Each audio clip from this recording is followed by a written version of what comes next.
Meditations by Marcus Aurelius, Book 10.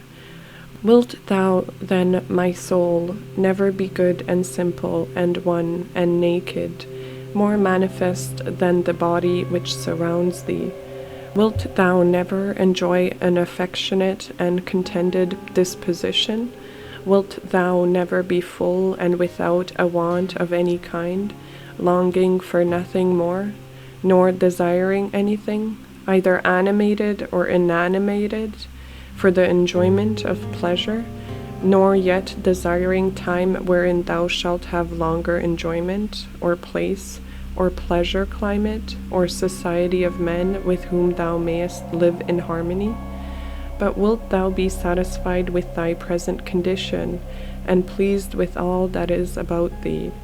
And wilt thou convince thyself that thou hast everything, and that it comes from the gods, that everything is well for thee, and will be well whatever shall please them, and whatever they shall give for the conservation of the perfect living being, and good, and just, and beautiful, which generates and holds together all things, and contains and embraces all things which are dissolved for the production of other like things? Wilt thou never be such that thou shalt so dwell in community with gods and men as neither to find fault with them at all, nor to be condemned by them? Observe what thy nature requires. So far as thou art governed by nature only, then do it and accept it. If thy nature, so far as thou art a living being, shall not be made worse by it. And next thou must observe what thy nature requires, so far as thou art a living being, and all this thou mayest allow thyself, if thy nature, so far as thou art a rational animal, shall not be made worse by it. But the rational animal is consequently also a political, social animal. Use these rules, then, and trouble thyself about nothing else. Everything which happens either happens in such wise as thou art formed by nature to bear it, or as thou art not formed by nature to bear it. If then it happens to thee in such a way as thou art formed by nature to bear it, do not complain, but bear it as thou art formed by nature to bear it. But if it happens in such wise as thou art not formed by nature to bear it, do not complain, for it will perish after it has consumed thee. Remember, however, that thou art formed by nature to bear everything, with respect to which it depends on thy own opinion to make it endurable and tolerable, by thinking that it is either thy interest or thy duty to do this. If a man is mistaken, instruct him kindly and show him his error. But if thou art not able, blame thyself, or blame not even thyself. Whatever may happen to thee, it was prepared for thee from all eternity. And an implication of causes was from eternity spinning the thread of thy being. And the implication of causes was from eternity spinning the thread of thy being, and of that which is incident to it. Whether the universe is a concourse of atoms or nature is a system, let this first be established, that I am a part of the whole which is governed by nature.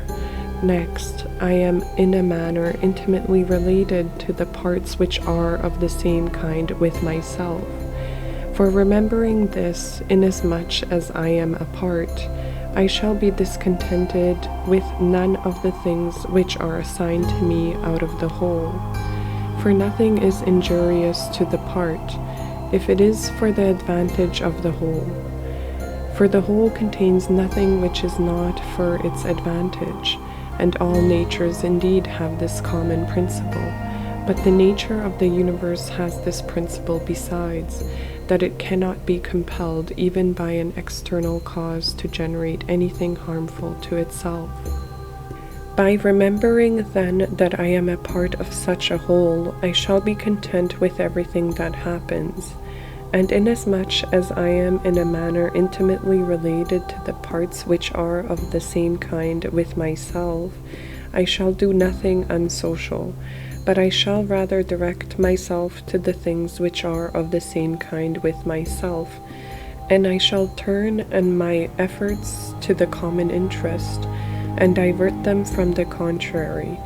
Now, if these things are done so, life must flow on happily, just as thou mayest observe that the life of a citizen is happy, who continues a course of action which is advantageous to his fellow citizens, and is content with whatever the state may assign to him. The parts of the whole, everything, I mean, which is naturally comprehended in the universe, must of necessity perish, but let this be understood in the sense that they must undergo change.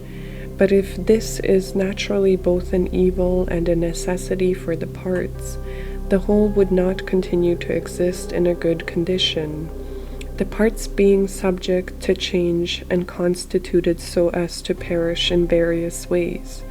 For whether did nature herself design to do evil to the things which are parts of herself, and to make them subject to evil and of necessity fall into evil, or have such results happened without her knowing it? Both these suppositions indeed are incredible.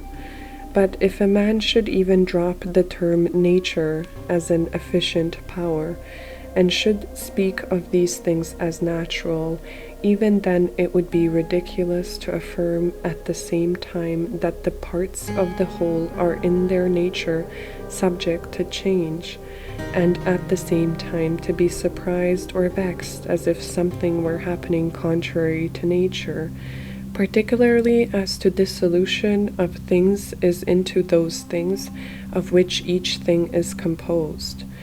For there's either a dispersion of the elements out of which everything has been compounded, or a change from the solid to the earthly and from the airy to the aerial, so that these parts are taken back into the universal reason, whether this at certain periods is consumed by fire or renewed by eternal change.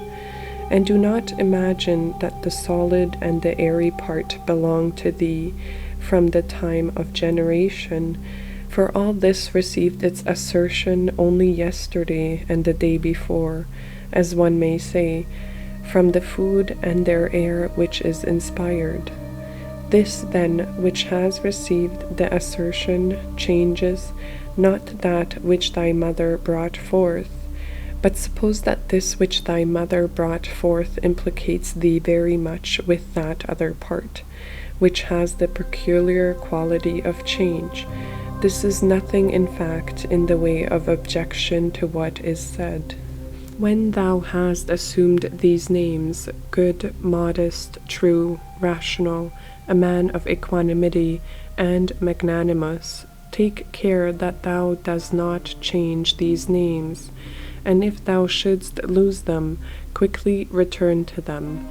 And remember that the term rational was intended to signify a discriminating attention to every several thing and freedom from negligence, and that equanimity is the voluntary acceptance of the things which are assigned to thee by the common nature, and that magnanimity is the elevation of the intelligent part above the pleasurable or painful sensations of the flesh, and above that poor thing called fame and death and all such things. If then thou maintainest thyself in the possession of these names without desiring to be called by these names by others, thou wilt be another person and wilt enter on another life. For to continue to be such as thou hast hereto been, and to be torn in pieces and defiled in such a life, is the character of a very stupid man and one overfond of his life, and like those half-devoured fighters with wild beasts, who though covered with wounds and gore, still entreat to be kept to the following day, though they will be exposed in the same state to the same claws and bites. Therefore fix thyself in the possession of these few names, and if thou art able to abide in them, abide as if thou wast removed to certain islands of the happy. But if thou shalt perceive that thou fallest out of them, and dost not maintain thy hold, go courageously into some nook where thou shalt maintain them, or even depart at once from life, not in passion, but with simplicity and freedom and modesty, after doing this one laudable thing at least in thy life, to have gone out of it thus. In order, however, to the remembrance of these names, it will greatly help thee if thou rememberest the gods, and that they wish not to be flattered, but wish all reasonable beings to be made like themselves. And if thou rememberest that what does the work of the fig tree is a fig tree, and that what does the work of a dog is a dog, and that what does the work of a bee is a bee, and that what does the work of a man is a man. Mimi, war, astonishment, torpor, slavery, will daily wipe out those holy principles of thine. How many things without studying nature dost thou imagine, and how many dost thou neglect? But it is thy duty so to look on, and so to do everything, that at the same time the power of dealing with circumstances is perfected, and the contemplative faculty is exercised, and the confidence which comes from the knowledge of each several thing is maintained without showing it, but yet not concealed.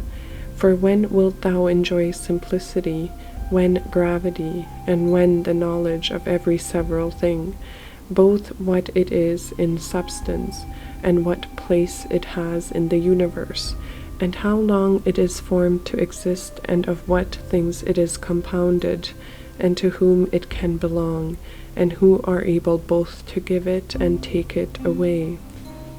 A spider is proud when it has caught a fly, and another when he has caught a poor hare, and another when he has taken a little fish in a net, and another when he has taken wild boars, and another when he has taken bears, and another when he has taken sarmatians.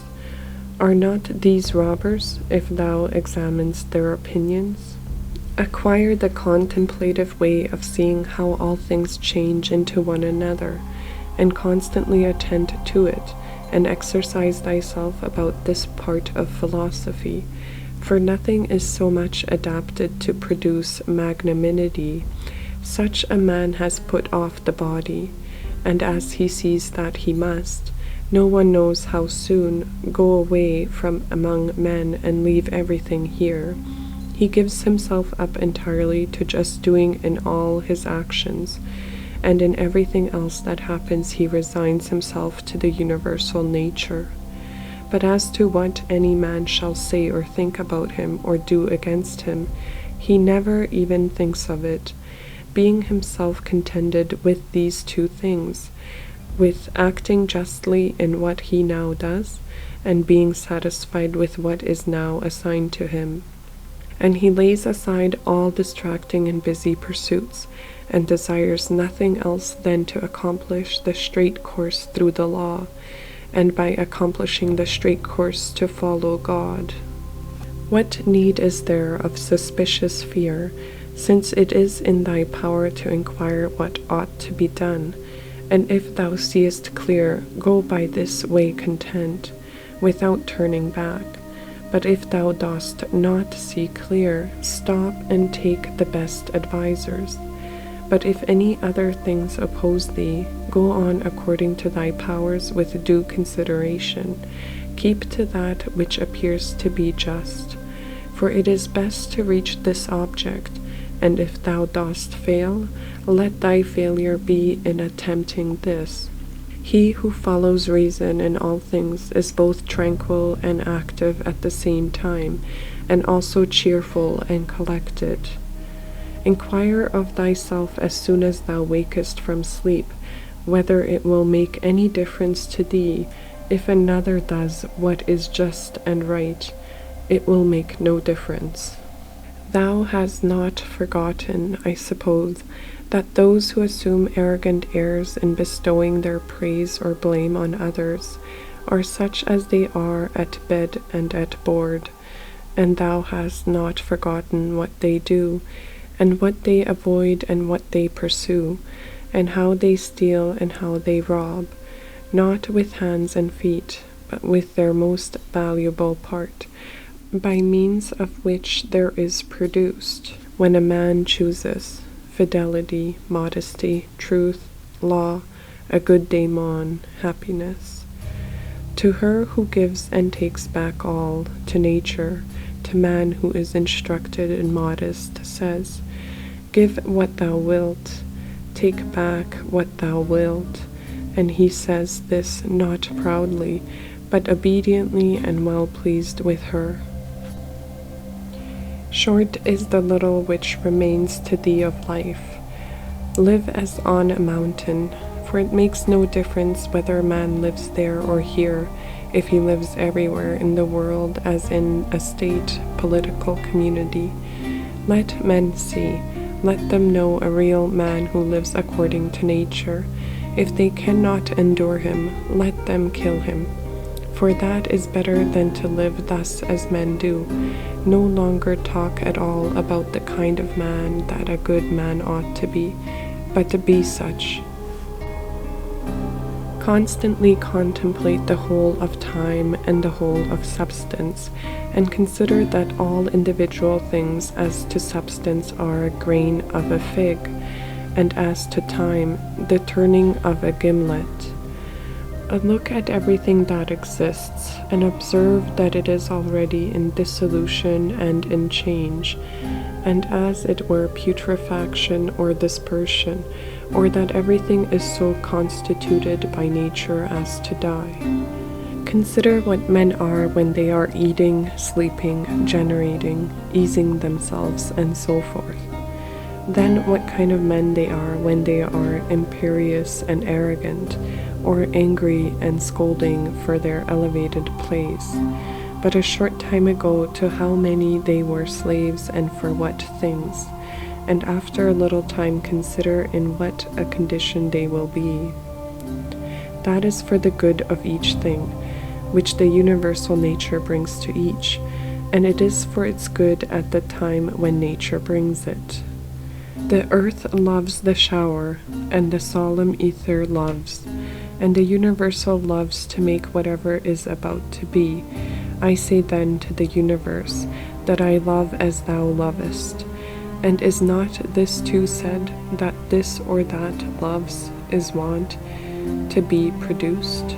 Either thou livest here and hast already accustomed thyself to it, or thou art going away, and this was thy own will, or thou art dying and hast discharged thy duty. But besides these things there is nothing. Be of good cheer then. Let this always be plain to thee, that this piece of land is like any other, and that all things here are the same with things on top of a mountain, or on the seashore, or wherever thou choosest to be. For thou wilt find just what Plato says, dwelling within the walls of a city as in a shepherd's fold on a mountain. What is my ruling faculty now to me, and of what nature am I now making it, and for what purpose am I now using it? Is it void of understanding? Is it lucid and rent asunder from social life? Is it melted into and mixed with the poor flesh so as to move together with it? He who flies from his master is a runaway, but the law is master, and he who breaks the law is a runaway, and he also who is grieved or angry or afraid is dissatisfied because something has been or is or shall be of the things which are appointed by him who rules all things, and he is law, and assigns to every man what is fit. He then who fears, or is grieving, or is angry, is a runaway. A man deposits seed in a womb and goes away, and then another cause takes it. and labors on it and makes a child. What a thing from such a material! Again, the child passes food down through the throat, and then another cause takes it and makes perception and motion, and in fine life and strength and other things. How many and how strange I observe then the things which are produced in such a hidden way, and see the power just as we see the power which carries things downwards and upwards, not with the eyes, but still no less plainly. Constantly consider how all things such as they now are, in time past also were, and consider that they will be the same again, and place before thy eyes entire dramas and stages of the same form. Whatever thou hast learned from thy experience or from older history, for example, the whole court of Hadrian, and the whole court of Antonius, and the whole court of Philip, Alexander, Croesus, for all those were such dramas as we see now, only with different actors. Imagine every man who is grieved at anything or discontented to be like a pig which is sacrificed and kicks and screams. Like this pig also is he who on his bed in silence laments the bonds in which we are held, and consider that only to the rational animal is it given to follow voluntarily what happens, but simply to follow is a necessity imposed on all. Severally, on the occasion of everything that thou doest, pause and ask thyself, if death is a dreadful thing because it deprives thee of this. When thou art offended at any man's fault, forthwith turn to thyself and reflect in what like manner thou dost err thyself. For example, in thinking that money is a good thing, or pleasure, or a bit of reputation, and the like. For by attending to this thou wilt quickly forget thy anger. If this consideration also is added, that the man is compelled, for what else could he do?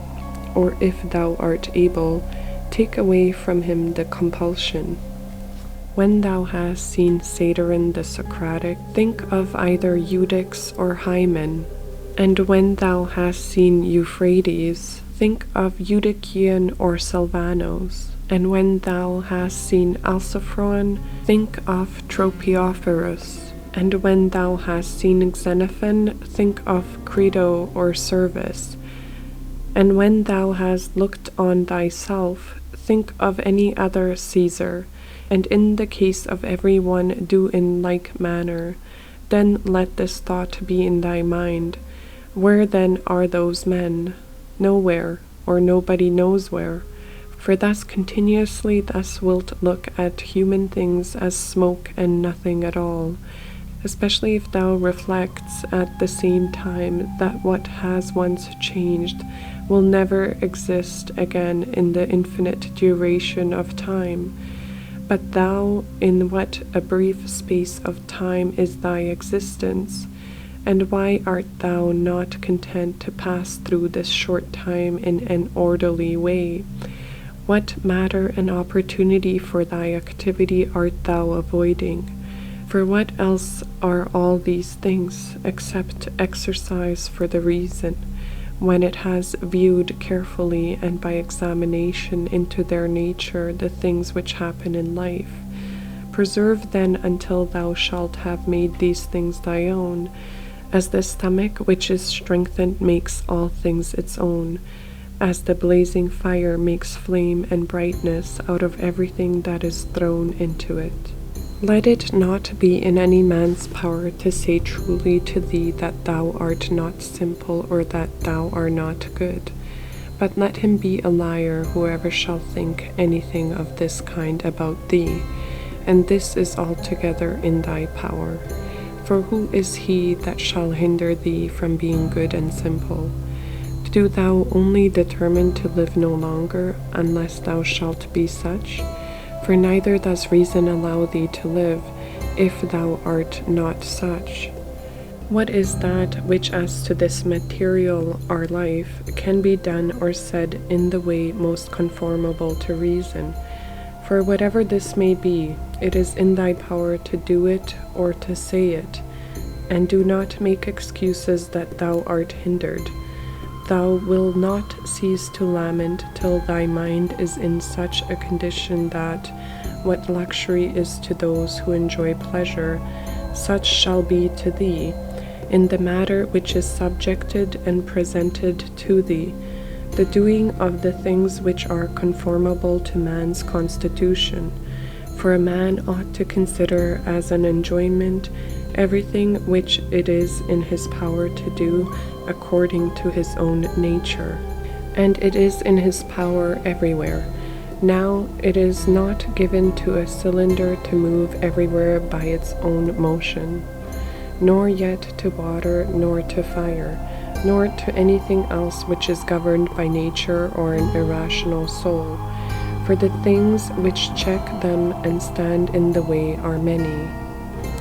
But intelligence and reason are able to go through everything that opposes them, and in such manner as they are formed by nature and as they choose. Place before thy eyes this facility with which the reason will be carried through all things, as fire upwards, as a stone downwards, as a cylinder down an inclined surface, and seek for nothing further. For all other obstacles either affect the body only, which is a dead thing, or, except through opinion and the yielding of the reason itself, they do not crush nor do any harm of any kind, for if they did, he who felt it would immediately become bad. Now, in the case of all things which have a certain constitution, whatever harm may happen to any of them, that which is so affected becomes consequently worse. But in the like case, a man becomes both better, if one may say so, and more worthy of praise by making a right use of these accidents. And finally, remember that nothing harms him who is really a citizen, which does not harm the state, nor yet does anything harm the state, which does not harm law, order. And of these things which are called misfortunes, not one harms law. What then does not harm law does not harm either state or citizen. To him who is penetrated by true principles, even the briefest precept is sufficient, and any common precept, to remind him that he should be free from grief and fear. For example, leaves, some the wind scatters on the ground, so is the race of men. Leaves also are thy children, and leaves too are they who cry out as if they were worthy of credit and bestow their praise, or on the contrary course, or secretly blame and sneer. And leaves in like manner are those who shall receive and transmit a man's fame to after times. For all such things as these are produced in the season of spring, as the poet says, then the wind casts them down, then the forest produces other leaves in their places. But a brief existence is common to all things, and yet thou avoidest and pursues all things as if they would be eternal. A little time, and thou shalt close thy eyes, and him who has attended thee to thy grave, another soon will lament. The healthy eye ought to see all visible things, and not to say, I wish for green things, for this is the condition of a diseased eye. And the healthy hearing and smelling ought to be ready to perceive all that can be heard and smelled. And the healthy stomach ought to be with respect to all food, just as the mill with respect to all things, which it is formed to grind. And accordingly the healthy understanding ought to be prepared for everything which happens, but that which says, Let my dear children live, and let all men praise whatever I may do. Is an eye which seeks for green things, or teeth which seek for soft things? There is no man so fortunate that there shall not be by him when he is dying some who are pleased with what is going to happen. Suppose that he was a good and wise man. Will there not be at least some one to say to himself, "Let us at last breathe freely, being relieved from this schoolmaster"? It is true that he was harsh to none of us, but I perceived that he tactically condemned us. This is what is said of a good man. But in our own case, how many other things are there for which there are many who wish to get rid of us? Thou wilt consider this then when thou art dying, and thou wilt depart more contently by reflecting thus: I am going away from such a life, in which even my associates, in behalf of whom I have striven so much, prayed, and cared, themselves wish me to depart, hoping perchance to get some little advantage by it. Why then should a man cling to a longer stay here? Do not, however, for this reason go away less kindly disposed to them, but preserving thy own character, and friendly and benevolent and mild, and on the other hand not as if thou wast torn away, but as when a man dies a quiet death, the poor soul is easily separated from the body. Such also ought thy departure from men to be, for nature united thee to them and associated thee. But does she now dissolve the union? Well, I am separated as from kinsmen, not however dragged resisting, but without compulsion, for this too is one of the things according to nature. Accustom thyself as much as possible on the occasion of anything being done by any person to inquire with thyself, for what object is this man doing this? But begin with thyself, and examine thyself first. Remember that this which pulls the strings is the thing which is hidden within. This is the power of persuasion. This is life. This, if one may say so, is man. In contemplating thyself, never include the vessel which surrounds thee, and these instruments which are attached about it, for they are like to an axe, differing only in this that they grow to the body. For indeed there is no more use in these parts without the cause which moves and checks them than in the weaver's shuttle, and the writer's pen, and the driver's whip.